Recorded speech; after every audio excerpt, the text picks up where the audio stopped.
Hello everyone, welcome to our channel Simple Classes and today's video on COP26. About a month back, United Nations Climate Change Conference was concluded in Glasgow, which was called COP26. This conference was attended by over 30,000 delegates, including key world leaders representing more than 200 countries. So it's clearly a significant event that can potentially trigger questions in the upcoming UPSC, state PCS and other such exams. तो important topic है, skip it at your own risk. आगे बढ़ने से पहले मैं video का structure समझा देता हूं एक बार, so that in case you want to move to a certain section directly, you can do so using the timestamps given in the video description below. So for freshers, we'll cover the background, the context briefly so that everyone is on the same page.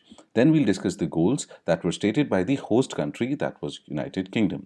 फिर हम cover करेंगे achievements, we'll talk about important agreements that were reached at this conference. Further, we'll discuss some announcements that were made during COP26, which although significant, were not a part of the official agenda. And finally, we'll try and understand whether this conference made any sense at all or not. अच्छा, आपको notes बनाने की कोई ज़रूरत नहीं है, PDFs will be made available, so just sit tight and enjoy the video. Let's get started. So friends, ये कहानी शुरू हुई थी 1994 में जब UNFCCC, which stands for United Nations Framework Convention on Climate Change, came into force. UNFCCC एक multilateral agreement है. Since then, every year these conferences are held जहां पर global leaders आकर discussions करते हैं कि आखिर करना क्या है इस climate change के issue का. कांड तो हो गया है, but how do we contain the damage and improve things in the coming future? Glasgow में भी यही कोशिश की जा रही थी. It was the 26th session of the COP, that is Conference of Parties, and that is why it is called COP26. Similarly, COP3 यानी कि third session of conference of parties Kyoto में हुई थी जहां पर क्योटो प्रोटोकॉल फाइनलाइज किया गया था. Its purpose was to establish legally binding obligations on the developed countries to reduce greenhouse gas emissions. Now the year 2020 marked the end of the second and the last committed period of the Kyoto Protocol. Another important agreement was established as the outcome of COP21, which was held in Paris and known as the Paris Agreement in the year 2015. After Kyoto Protocol, this is the agreement which was in force. Now, in the last 6 years, developed and developing countries alike has suffered the consequences of irreversible human intervention with respect to nature. इसलिए बहुत important है कि countries अपने agendas को side में रखते हुए एक collective action ले before it is too late. At Glasgow, what was achieved was a mixed bag of agreements which together is termed as the Glasgow Climate Pact. I hope everyone has a fair idea कि क्या चल रहा है. Now let us see the goals which were set for achievement through COP26. तो United Nations framework convention on climate change ने बताया था कि उनके 4 गोल्स हैं जो इस कॉन्फ्रेंस के माध्यम से वो अचीव करना चाहते हैं. First of all and most important of all is to secure global net zero by 2050 mid-century and जो टारगेट है 1.5 डिग्री सेल्सियस का उसको विद इन रीच रखना. इसके लिए ज़रूरी है कि कंट्रीज अपने एमिशन टारगेट्स को अकॉर्डिंगली अलाइन करें and this can be made possible in various veg.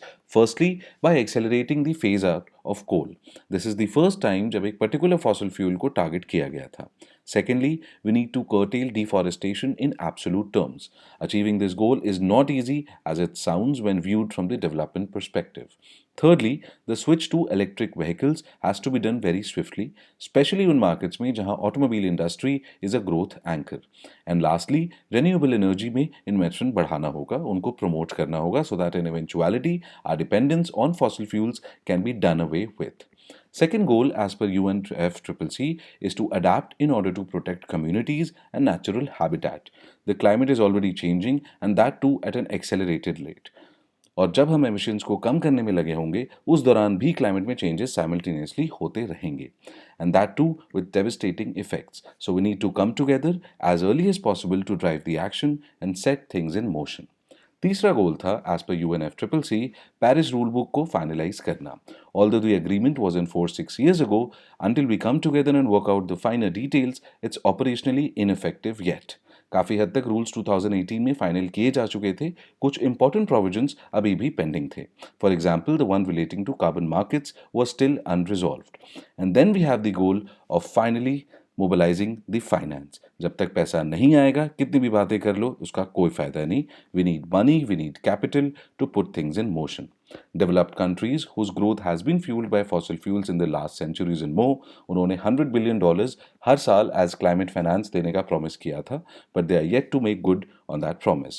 So these are the goals that the host country, that is United Kingdom, along with Italy, had in mind, which gives us a fair idea as to what they were looking to achieve in this conference meet. I hope आप सबको goals clear हो गए होंगे. It gives us an understanding of the expected outcome of COP26.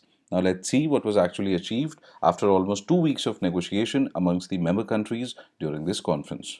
जो भी agreements हुए, for simpler understanding, I have categorized them under different themes. There are 5 themes: mitigation, adaptation, finance, loss and damage, and carbon markets. अब एक एक करके इनको study करते हैं. Our first theme is mitigation. Words के मतलब आपको clear होने चाहिए so that there is no confusion over the context in which they are used. किसी चीज की severity को कम करने को mitigate करना कहते हैं. In the climate change context, therefore mitigation refers to reducing the emissions of greenhouse gases for obvious reasons. सो इस कॉन्फ्रेंस में ग्लासगो में इस बात पर काफी डिस्कशन हुआ कि एमिशंस आखिर कम कैसे करने हैं and a lot of decisions were also taken. First of all, the message was clearly sent across that if we don't take immediate action, तो जो हमारा टारगेट है 1.5 डिग्री सेल्सियस का जो पेरिस एग्रीमेंट में फाइनलाइज हुआ था, that will be off limits for the same reasons, so that all these deliberations and discussions are not rendered useless, or countries were urged to step up and make commitments keeping 2030 in view. Countries also agreed that they will maintain transparency and share their developments ताकि actual progress हो, ना कि सिर्फ बातें. You should also know that the text of the agreement initially contained phasing out of coal, to which various developing nations like ourselves, China, Iran, and others raised objections. Objection इसलिए किया क्योंकि that would have meant our national development goals would have gone for a toss. हमें criticize भी किया गया था, लेकिन वो कितना fair है या नहीं, I shall discuss in a separately dedicated video as it's important from Main's perspective. Finally, after meeting a lot of opposition, India and China, along with others like Venezuela, Cuba, were able to force an amendment, and the word phase out in relation to coal was changed to phase down. So these were the decisions taken at the conference to mitigate emissions, which has been considered as a decent progress by the civil societies as well. Now let us look at the other important area of discussion and negotiation, and that is adaptation. To adapt means to make something suitable for a new purpose, to modify. In this context, adaptation means changing our behaviors, our systems, our consumption of available resources as per the changing realities in our surroundings. Also, adaptation solutions vary करेंगे from one place to the other. Now, most of the countries, especially जो सबसे ज़्यादा vulnerable हैं, consider adaptation to be the most important component of climate action. ये countries largely 3 geographical locations में हैं: Caribbean, Pacific, and AIMS, that is Atlantic, Indian Ocean, Mediterranean, and South China Sea. These countries, due to their unique geographies and proximities to the sea, are already facing the worst impacts of climate change and require immediate assistance in terms of money, technology, and capacity building for adaptation. These issues have been more than acknowledged at the Glasgow conference this time. In the year 2019, about $15 billion were made available for adaptation, that was less than 20% of the total climate financial flows. Developing countries have been demanding that at least half of all the climate finance should be directed towards the adaptation efforts. Further, as far as adaptation is concerned, unlike mitigation, हमारे पास कोई गोल अभी तक quantified नहीं है, define नहीं है. ऐसा कोई यूनिफॉर्म ग्लोबल क्राइटेरिया नहीं है जिसके अगेंस्ट टारगेट्स डिफाइन किए जा सकें.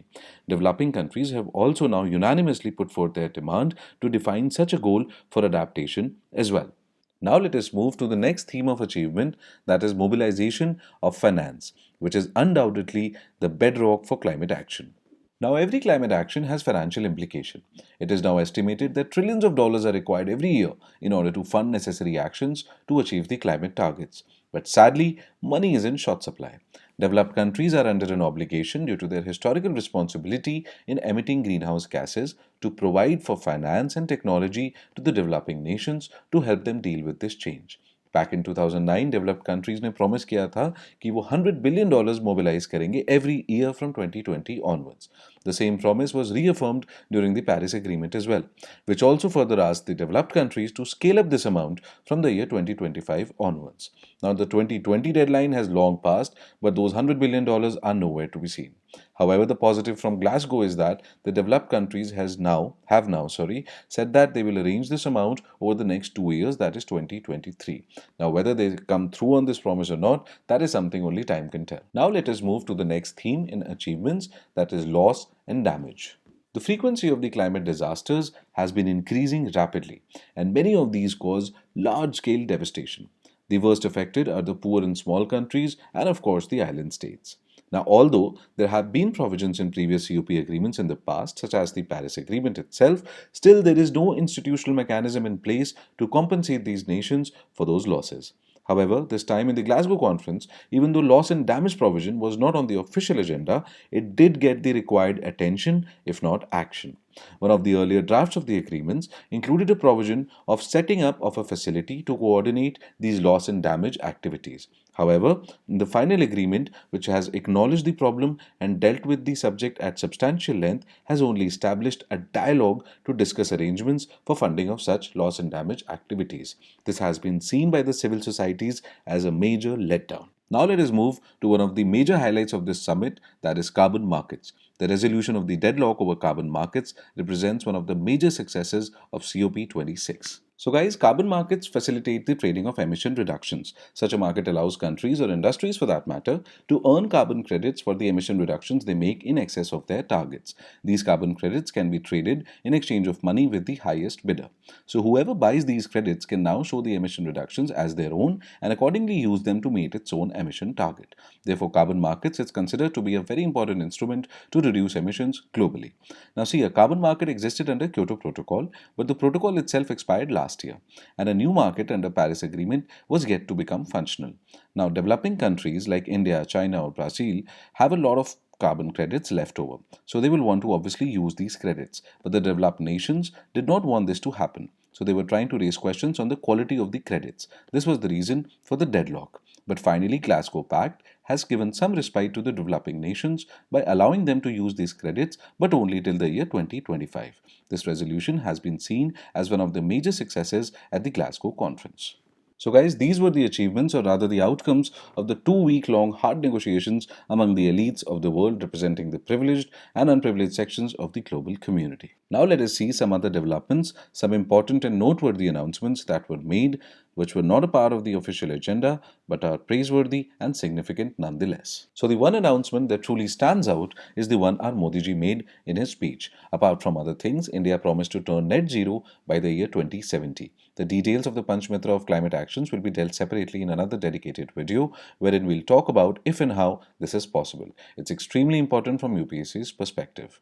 Other countries also came forward and advanced their net zero targets closer to 2050, that is mid-century. Another noteworthy pledge was the methane pledge. Over 100 countries pledged to cut down their methane emissions by 30% by the year 2030. If achieved, this will go a long way in inching closer to a 1.5 degrees Celsius target chalked out in the Paris Agreement. Promises were also made by over 100 countries to curtail deforestation in absolute terms by the year 2030. Also, about 30 countries formalized an agreement to make the transition to electric vehicles by the year 2040. It's an ambitious target, but a critical one indeed. So these were the important parallel decisions that were taken in COP26. Finally, let us see in our last segment how successful this conference is considered to be. As is the case in general with most COPs, this Glasgow summit is also being seen as a mixed bag. Some say it is good enough, while some sections of the society consider the Glasgow Pact as a weak pact, as a pact that fell short on its promise in view of the build-up that preceded this event. For example, when earlier this year, IPCC, that is Intergovernmental Panel on Climate Change, came up with their 6th assessment report outlining the fact that human activities were almost 100% responsible for global warming, stronger outcomes were expected from COP26. So guys, this is it. That's all I had to share with all of you. I hope you found the video a little useful. Please share your feedback with me. It helps, when we're on the same page. For now, take good care, be safe. See you soon in the next video.